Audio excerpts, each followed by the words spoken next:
Tonight, I want to talk about the movie Belfast. This movie is written and directed by Kenneth Branagh, stars Caitriona Balfe, Judi Dench, Jamie Dornan, Ciarán Hinds, and Jude Hill. First and foremost, this movie's use of color was really unique. We've seen it before, but it's not done very often, right? So a lot of black and white. In fact, the vast majority of the movie is in black and white. And color is really used to show the main character, which is Buddy, played by Jude Hill, to show the main character's just awe and wonder.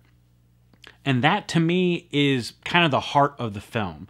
I think that that's the intended purpose. It wasn't just like I, tagged into something that no one ever knows. No, I think that is the main focus of the movie. So this is kind of semi-autobiographical about Kenneth Branagh growing up in Ireland and then moving to England. And the movie really centers on discrimination, and really discrimination through the eyes of a child, and how you don't understand what's going on. Some adults don't understand why it happens, but most adults can kind of reason their way into why it's happening, whereas kids, they really just don't understand.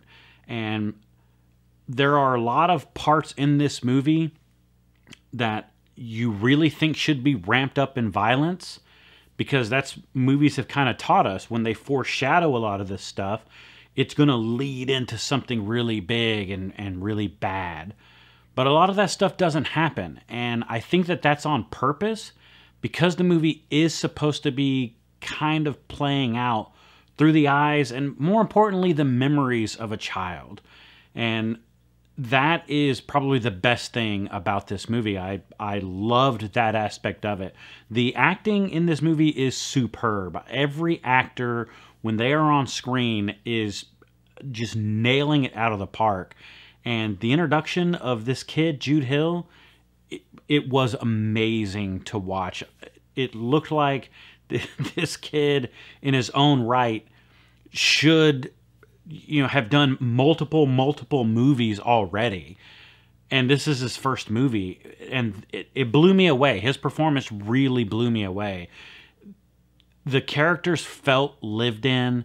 They felt like they knew each other. There was so much chemistry. I'm actually going to have to give this movie a 4.0. Some of the things that kind of pulled it back from getting a little bit of higher score is there's lingering on some shots that was probably put in to kind of reminisce about childhood and some of these memories. We weren't there, so we don't have that longing.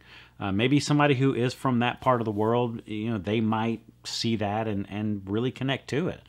But largely for an American audience, I don't think we're going to hold that same connection. I loved the way that the shots were composed to have our main characters in the center, and kind of our quote unquote bad guys are kind of off center. And that's really letting us know, hey, like, these are not the people that we should be trusting.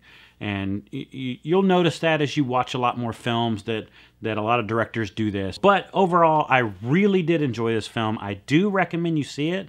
But just to understand that it's semi-autobiographical for Kenneth Branagh, and that's kind of what it is, right? It's his life, or at least what he kind of remembers and romanticizes about his life back then. So you don't go into it expecting a lot of action or anything. Just expect it to tell just a heart-wrenching at times and heartwarming at times story. And it successfully does that, and I really did enjoy it. So let me know in the comments what you thought of the movie.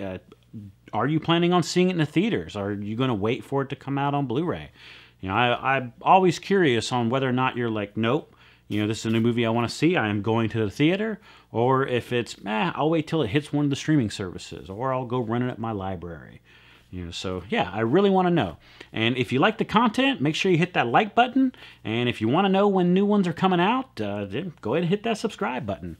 And I will see you later.